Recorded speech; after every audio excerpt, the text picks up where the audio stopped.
I realize my reflection might be in the back of this computer screen. I apologize for that, but hey, you'll have that. Anyway, I think we can still make it through this. We left off talking about Herbert Spencer and how he starts to apply Darwin's ideas to human beings. And a lot of the early psychologists in England and in the United States sort of latched on with these kinds of ideas, unfortunately. And we'll talk more about that as we go through the course. A couple of other people who made a contribution to psychology. Two Germans, Gall and Spurzheim.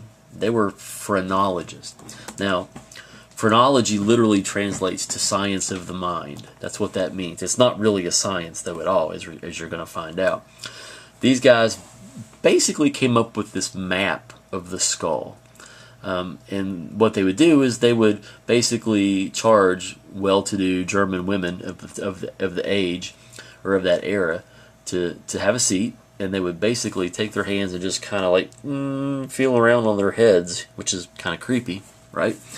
But their premise was that they had this map of the skull, and if they're feeling around on your head, let's say you have a bump. If you feel around on your own head, you have bumps on places and you have little indentations in other places.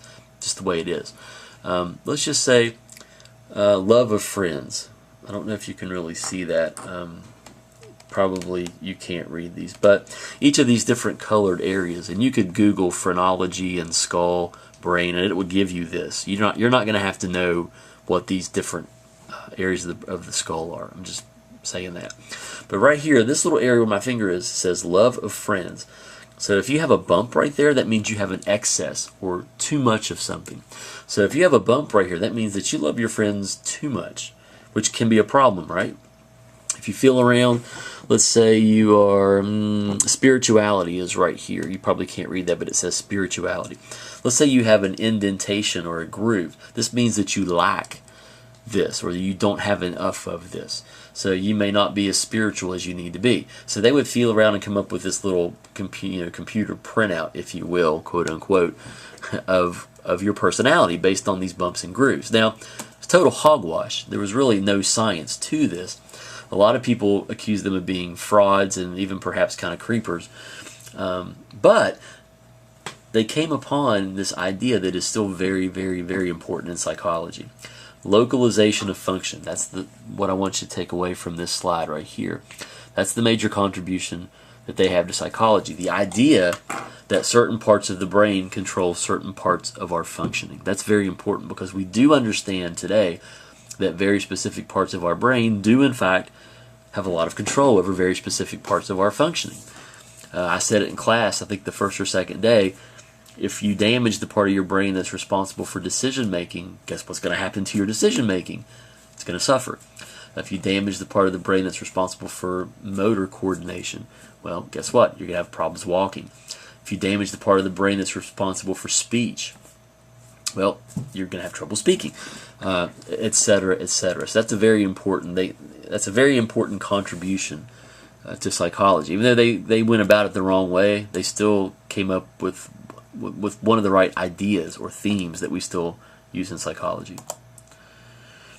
Probably the most famous case study in all of psychology is a railroad worker by the name of Phineas Gage.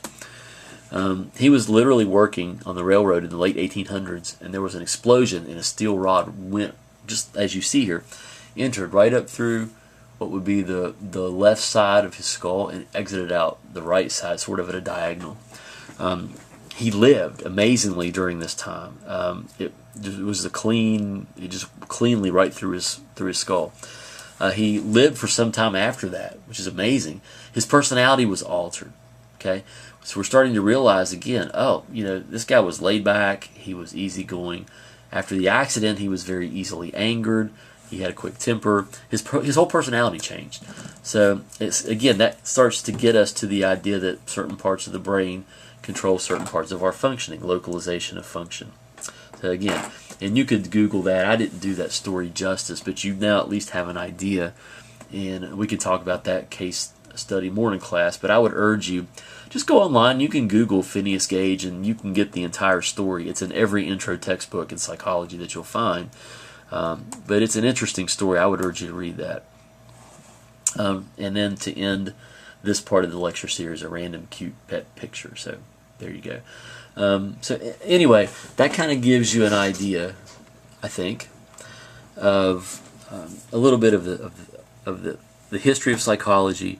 We've talked about some of the different major theories in psychology, and you have this at your own time to digest and to take notes on instead of doing this in class. I think this will be a better way to deliver this material. If you have questions, if you don't understand any of this stuff, ask me in class. You can email me. Certainly that would be fine. But you will be responsible for these video lecture notes on your first exam. So make sure you have taken good notes on these. All right, that's it for that part. Thank you.